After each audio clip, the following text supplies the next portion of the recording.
just do our change. Oh, great. Okay. Yes. So my name's Thom. I work in a department at Sheffield Hallam called QUES, which is Quality Enhancement and Student Success. I work in a team which is mainly focused around curriculum development and improving the student experience. And my colleague here, Panni, is the student researcher who worked with us on the Global Graduate Project, which we're going to tell you about this morning. I think it'll be interesting, I hope it will be interesting, because it'll pick up on some of the themes that Stacey's talked about already and show how we develop those within this institution. We used one of the change initiative projects run by the HEA as a way of kickstarting some strategic change around the ideas around student mobility. Change initiatives are great because what they do is they give you a bit of time, and they create an opportunity to work with other people in the university.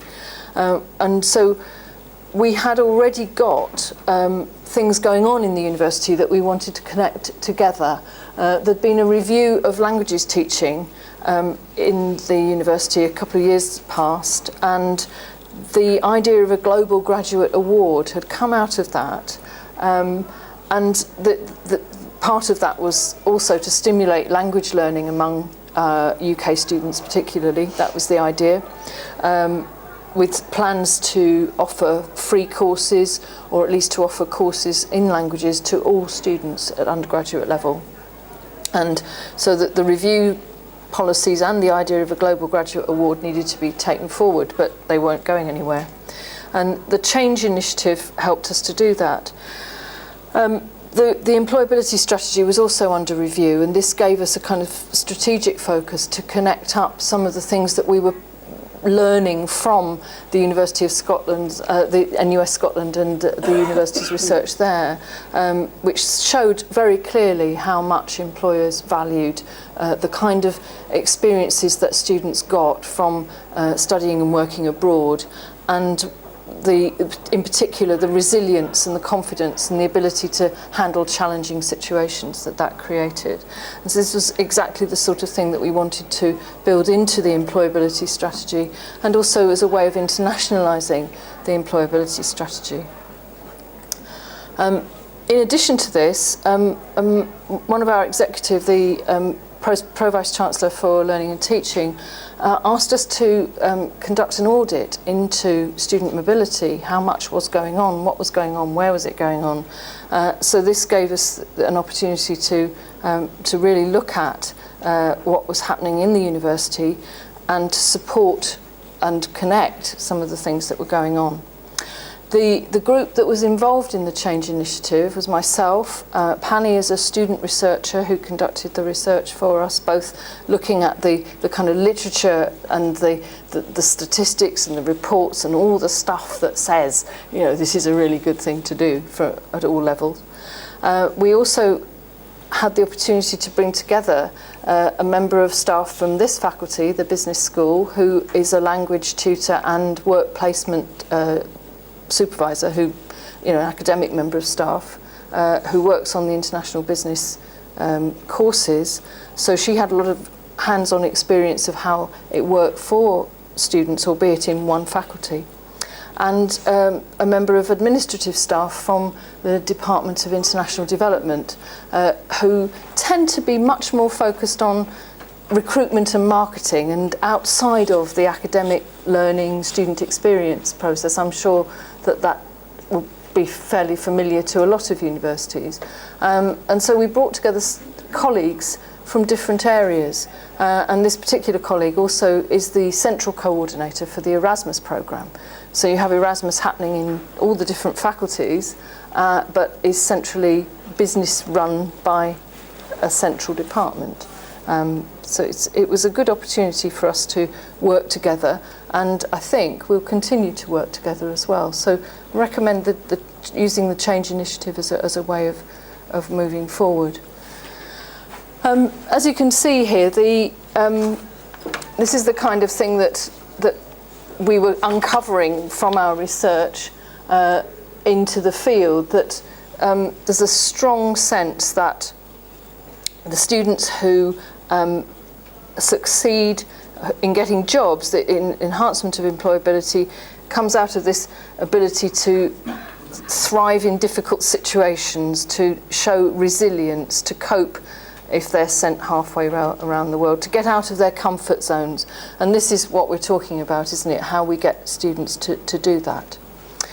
And when we looked at the university here, we found that student engagement in mobility placements was quite patchy, and mainly using Erasmus funding.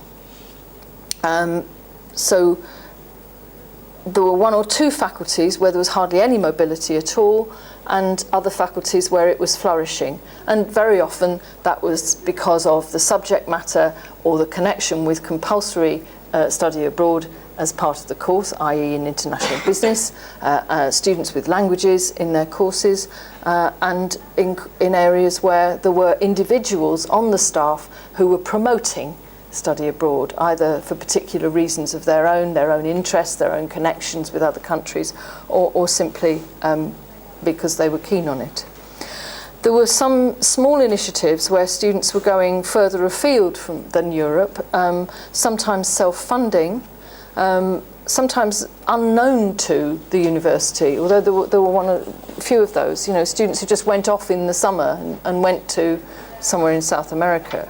But also other initiatives like the sports management course, which sent students through a sports international coaching project to some African countries and teaching kids football and things. What we found replicated the findings of the Scottish research, that the majority of those who study and work abroad were usually white, usually female, and privileged in the sense that they had already travelled abroad with their families, they were used to travelling abroad, and they had been abroad before, and they had graduate parents or a graduate parent. We also, from our broader research, found that not only national research of the kind that Stacey was talking about, the HEFKI reports, the Eurasia reports, there are endless resources which you can access through this presentation later. They all say that employers have this view, as we can see, but we also found this among local employers who either employ students with international experience or with language skills, or who have some intercultural experience of some significance. And certainly the SHU students who have taken part in any kind of study or employment abroad definitely claimed and seemed to be able to be more confident and to be more employable. Just so that when we were talking earlier about the power of peer-to-peer research, the way in which you can get students to talk to one another about the value of this kind of thing. We interviewed some students as part of the research, and I think we hopefully whiz to the bit where, I'm not going to show you the whole clip, but there are two clips on here. One talks about how they felt before they went, and this talks about what they got from going. I think probably we start about there.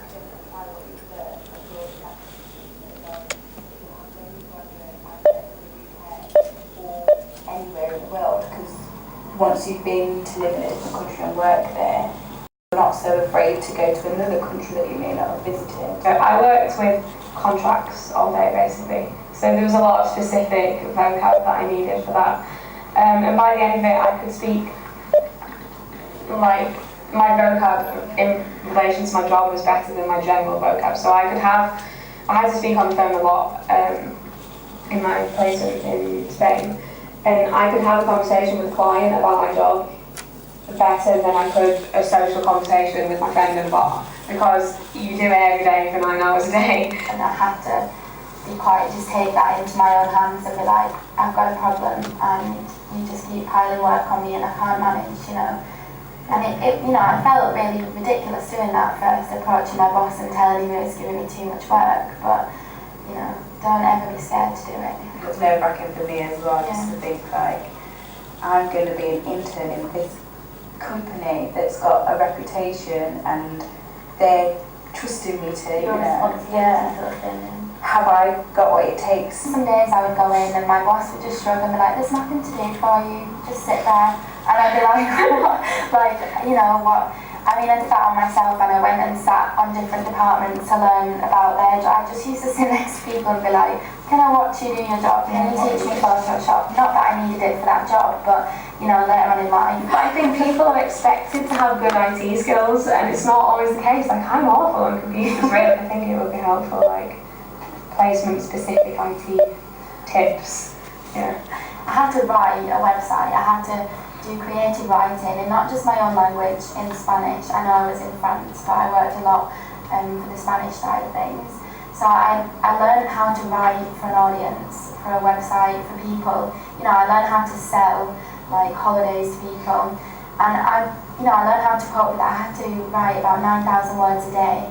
Sometimes not in my own language, which is really like a lot of work. I had a really good experience, not so much with my language learning, but I feel like the things that I did learn from my French placement are really gonna really help me when finding a job. Hearing from students who've already been there, like we've done today, their experience I didn't have. I haven't really heard any real stories until now about what to expect, and I think that really helps, just hearing exactly what other students have done, what was expected of them, and how it went. I think that's the best way, really. So those were some students who were on the international business course with languages, undergraduate students having come back from their study abroad period.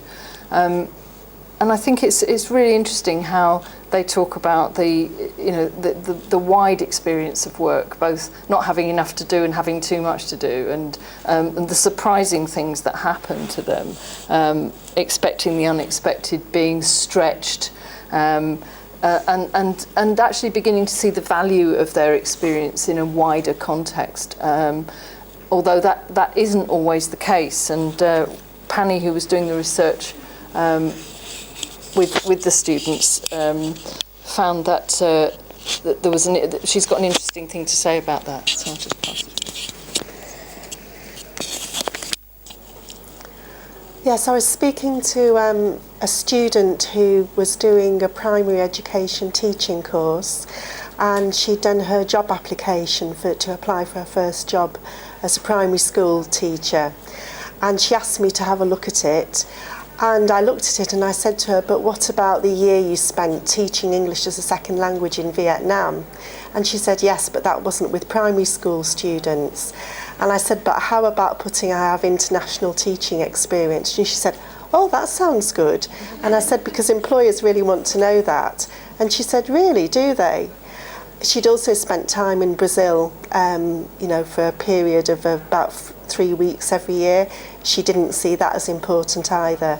So there's something to do with making sure that students recognise the importance of having done international work, even though it may not be exactly specific to the course or career that they've chosen.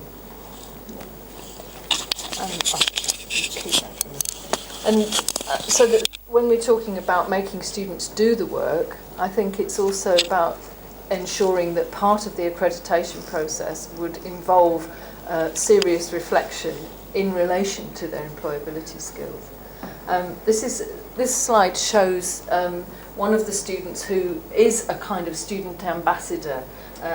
Kim spent a year working in Madrid and a year on Erasmus study, both in Spain. And one of the things I she showed us in this presentation she did to encourage other students to go abroad in a completely different faculty. She gave this really wonderful presentation, but shows how she's got so many friends from different countries. She's got friends from 8 different countries apart from the UK, growing all the time and changing all the time as well. And as a result of her work and her study abroad, she's now working in a multinational company. And as she said, you know, I couldn't have enjoyed Erasmus more. I learnt lots, and it's a shame that people don't do it as much as they do. This is an example of another project, again at the university, where students on a completely different course in a different faculty went to South Africa as part of their course. Now this, what we've been looking at previously, is compulsory modules. This is not. This is an elective module, but it's very seriously supported by the faculty. But the students have to raise their own money. And as you can see, the visit cost each student around £2,000 to travel and live in South Africa. It's a programme which is run by an organisation called the Calabash Trust, which supports volunteering in schools and as health workers in Port Elizabeth and other parts of South Africa. The students spent 2 weeks acclimatising themselves, learning about South African life. For them, apartheid was something they didn't really understand because they're too young. And so that was quite important. Before they went to work in schools, and really what they were doing was working with the teachers to introduce them to ideas about teaching strategy that would work differently for them. What was wonderful about it, apart from the extraordinary impact on the students themselves, who give these very moving accounts of how what was revealed to them was that, you know, life can be simple and difficult, but nevertheless people are fantastically optimistic and very, very cheerful and resilient themselves. And that one of them said, "I'll never complain again, you know, about anything." And what was really great was about 3 weeks ago, the guy in the photograph there is Temper Hopi, who is the head teacher of one of the schools in Port Elizabeth. And the students, 4 of the students raised money consistently over the last 6 months to bring him here to spend 2 weeks in Sheffield. He visited schools all around the north and spoke to lots of people. He had a really great time, and they financed his trip. And I think that's just I think that's an interesting example of the way that informal and formal learning actually now overlap. And I'm not sure that sometimes accreditation is the necessary part of it. I think it's about using every opportunity, and informal learning we should be looking at accrediting as well. So we're now going to look at the research that we conducted within the university. We'd found out what the national picture is, we knew what was going on elsewhere, and we wanted to find out what was happening in Hallam and to find out about our students' attitudes towards studying and working abroad.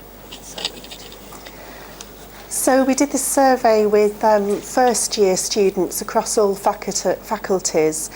It was advertised on the SHU platform, which goes across all of the faculties. There's a problem with students actually participating in online surveys like that though, and the take-up for that was very low.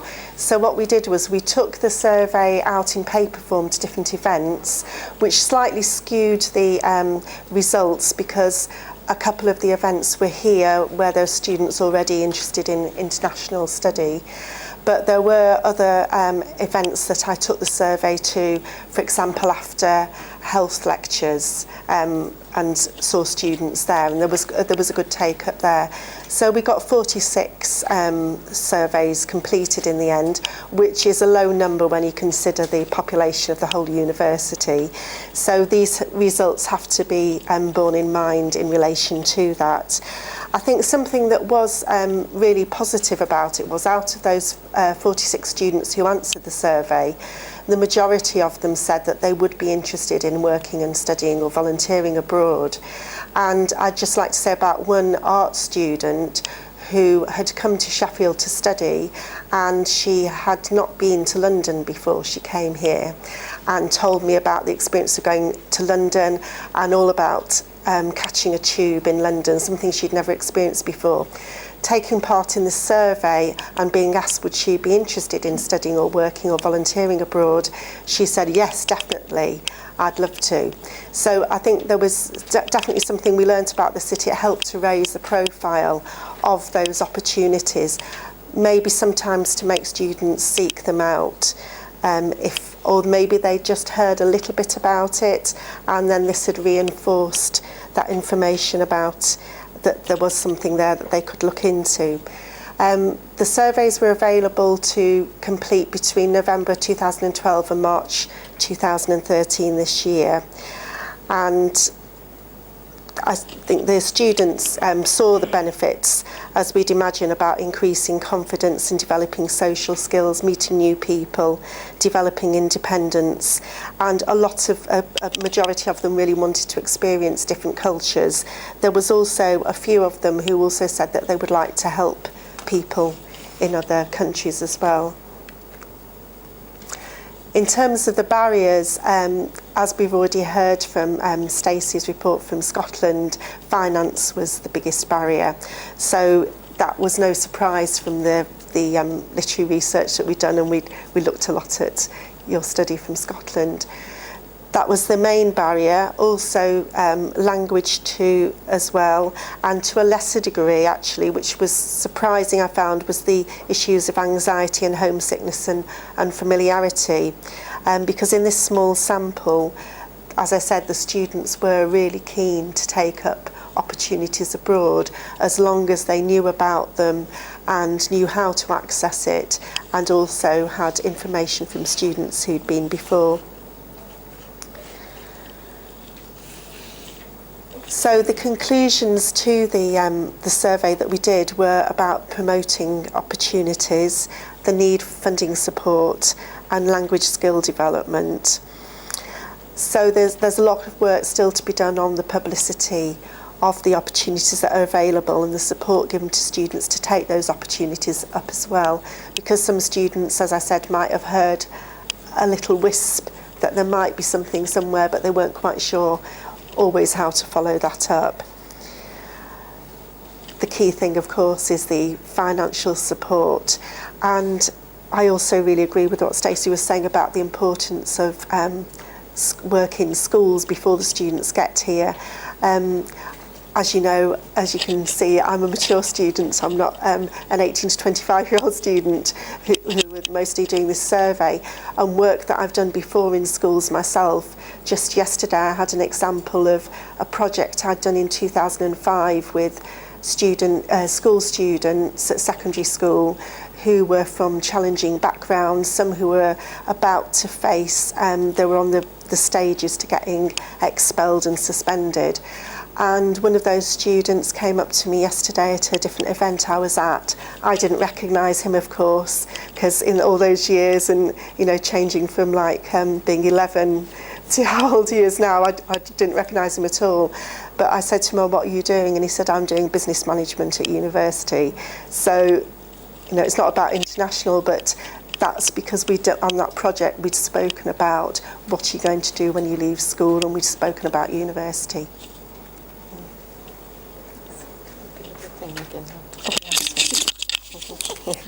Okay, so having engaged in this, we are hoping that we will be getting some more funding support to enable students who otherwise wouldn't be able to take up these kinds of opportunities to do so. I'm told that it's within the Employability Strategy budget, whether it will go through or not, that we will have some global graduate awards. The idea being that we'll give £1,000 to students who bid for the funding. We may actually ring fence it to students who would otherwise not be able to go, i.e. those who are slightly disadvantaged in economically or culturally, and that money will probably be used to take students outside of Europe, and we're looking at ways of enhancing interest in Erasmus, not only for students but also for staff, because one of the ways we think we can encourage staff to be engaged with promoting these opportunities is to engage in it themselves, and there's a lot less take-up of staff mobility opportunities through Erasmus than we would like to see, and this was one of the things that came out of the project. So as far as the funding is concerned, we cross our fingers and hope that will go through.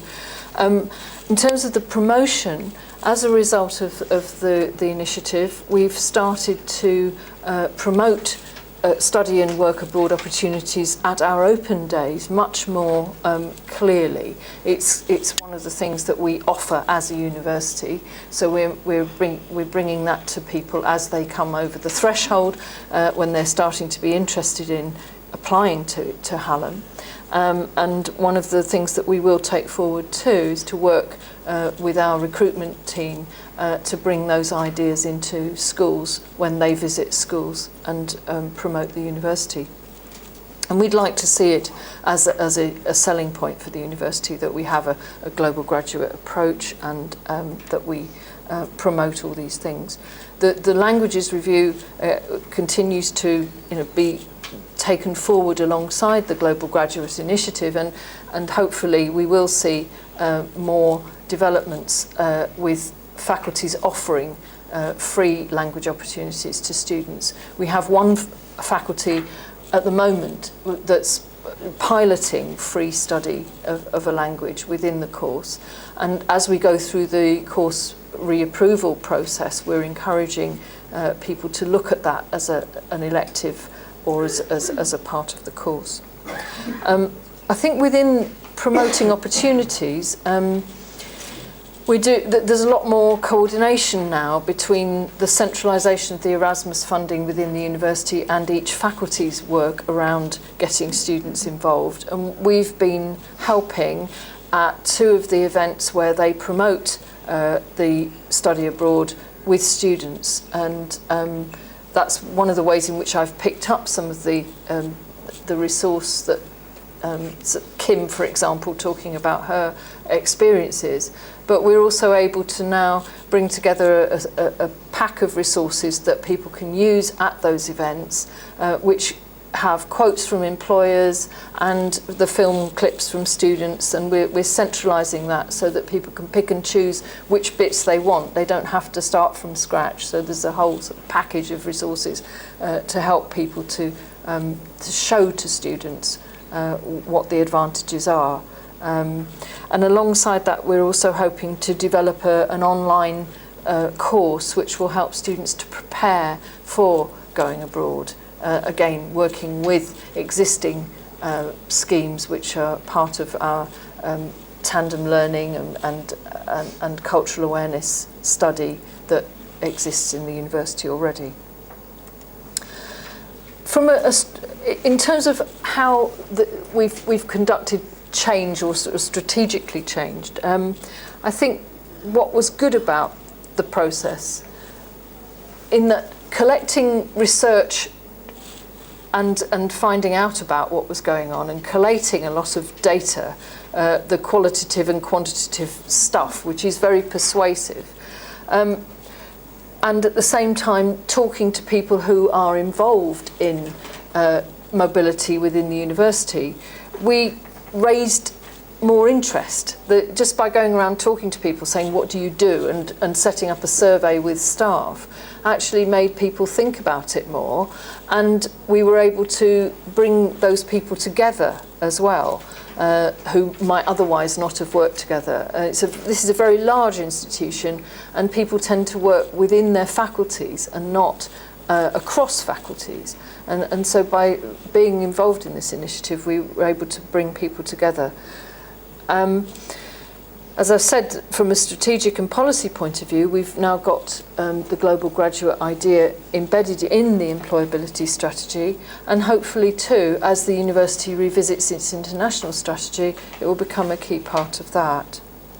We're also working with people who are developing professional and personal development courses within the university through the academic tutor scheme, and looking at ways in which we can use that time to do the kind of cultural awareness and language skills development to prepare people for going abroad.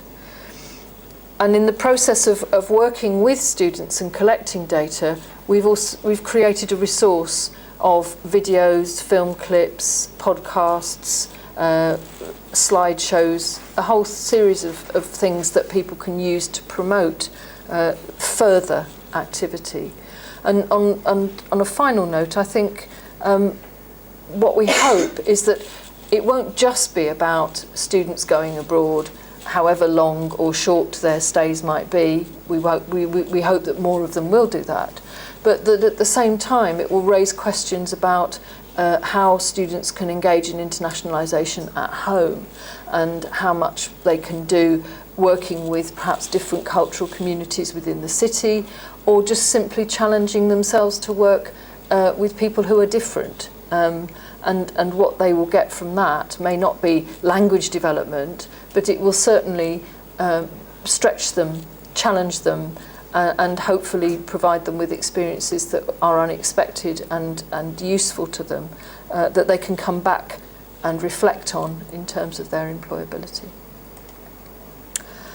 So I think what was valuable about the project was we used the momentum of existing projects and used that as a way to used our time to try and resolve some of the problems that those projects were facing, and a lot of that was about bringing people together and sharing resource, sharing expertise and sharing knowledge. Partnership, I think, was key to the project, in that we worked across faculties and across departments, and that working together and encouraging other people to work together was valuable. So in the end, we've collected evidence both from our students and employers about their attitudes towards mobility at all levels, national, international and local. And that's information which is useful and in a way provides a solid argument in favour of what we want to try and do. We've got the promotion at Open Days, we're linking it to our recruitment strategy, to the international offer, and there's more promotion of student mobility going on at faculty level, not only in the 2 faculties that were doing it, but now in the other 2 as well. I think we've enhanced interest in staff mobility and internationalisation at home. And one of our important links was, of course, with the Students' Union, who are the organisers of volunteering, the Hallam Award, and how we can work together to make this part of the graduate experience is something we're all looking forward to. So I think that's it from us. 11:30. Okay, let's just blank that.